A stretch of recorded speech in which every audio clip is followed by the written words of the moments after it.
Ladies and gentlemen, boys and girls, children of all ages, we are going to work on first this problem that we see up here on the board.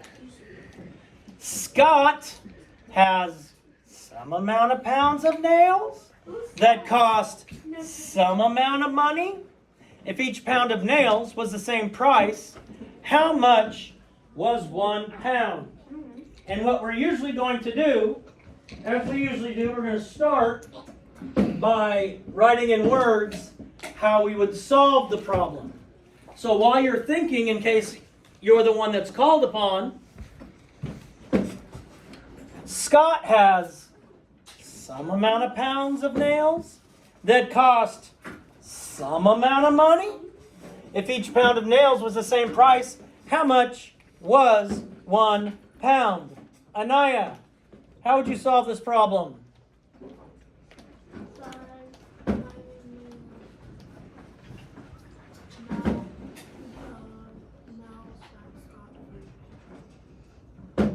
You don't have it.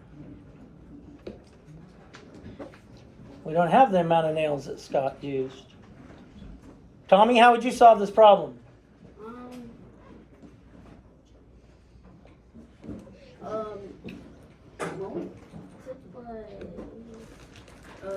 How much?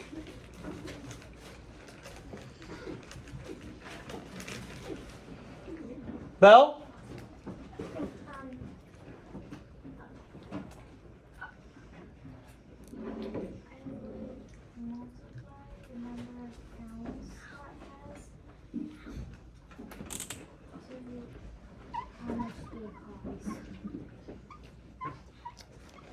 Okay, so we have pounds times cost is going to equal how much each pound costs. Briar, you have a different? Yeah. What's your? I would divide the cost with how many nails. Okay, so the cost divided by number of pounds. Anybody else have a thought? Have an idea? Have an agreement? I agree with the division one. You agree with the division one. Why?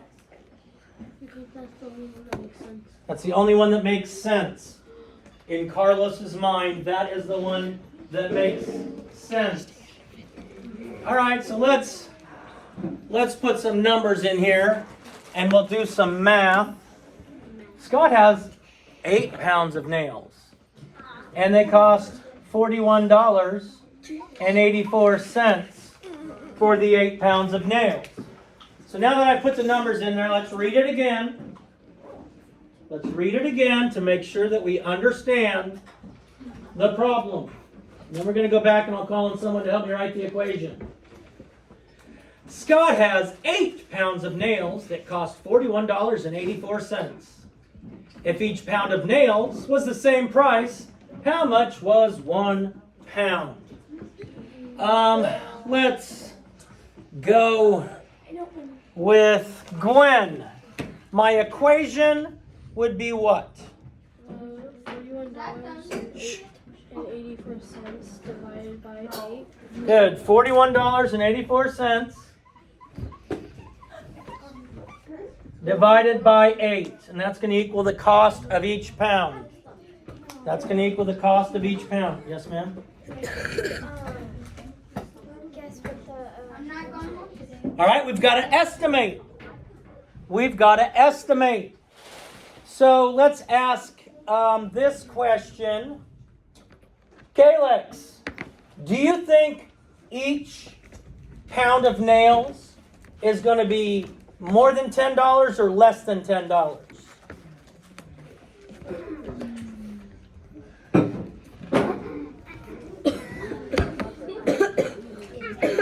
You think less. Why do you think each pound of nails is going to be less than $10?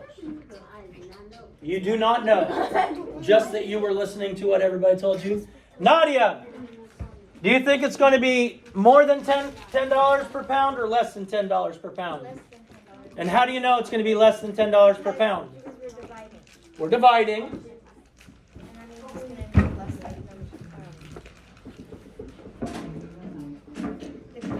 Okay, so the quotient's going to be less than this, correct, but we don't know if it's going to be less than $10 just by looking at that.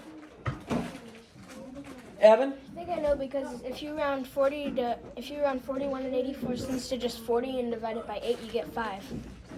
Okay, so if I had, as Evan was saying, if I changed 41 and 84 cents to 40 and I divided that by 8, so instead, again, we're estimating, he's changing it to numbers he can do in his head that are not way far away from what we already have.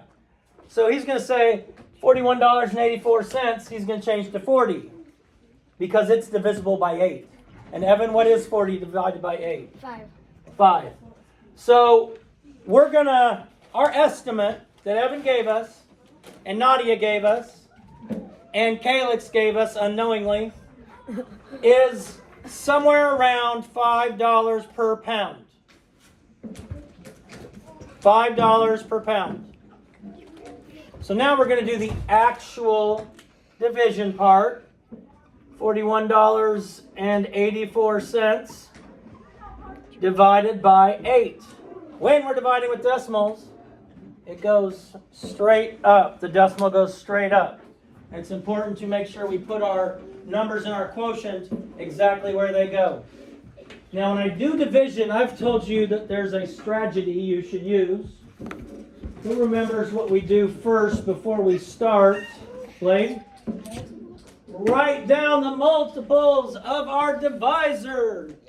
Write down the multiples of our divisor.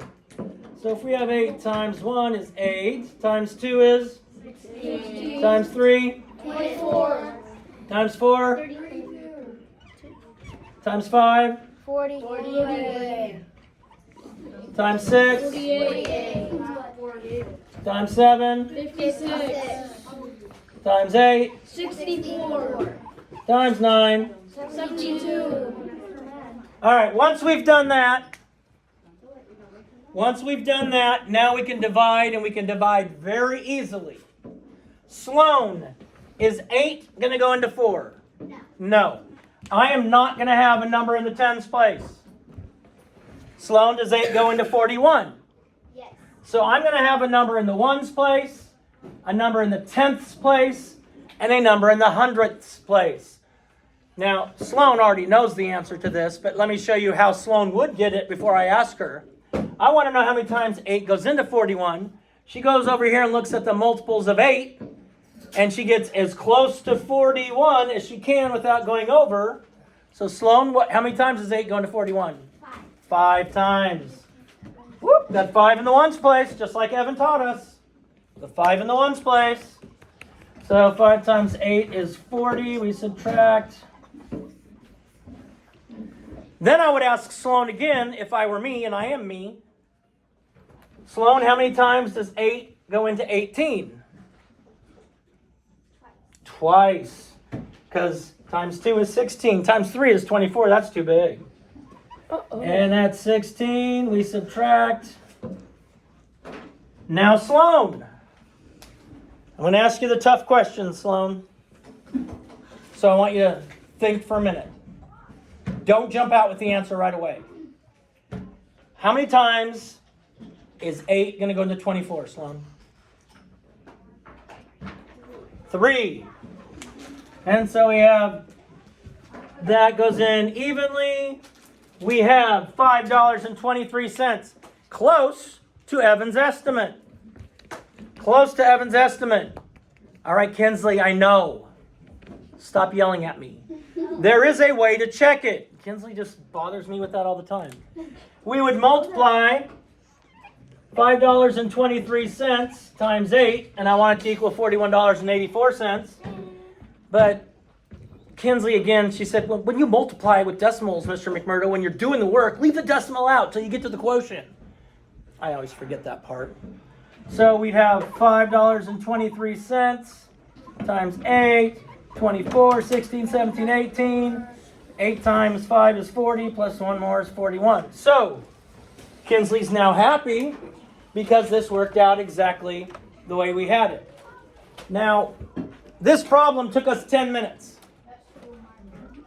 This problem took us 10 minutes when we did this. Some of you don't take 10 minutes when you do 30 problems. But look at all the thinking we did. First, without the numbers, we had to figure out how we were going to solve it. Then we used that to figure out the equation. Then Evan estimated for us, since $41.84 is close to 40, we estimated our answer would be close to $5. Then we did our division, we listed our multiples, then did our division, and then because Kinsley gets so upset with me when I forget, we multiplied without the decimal point, and we put that in at the answer. Questions on this problem? No. All right. Thank you. I'm going to turn it over to Miss Dossie for the next one.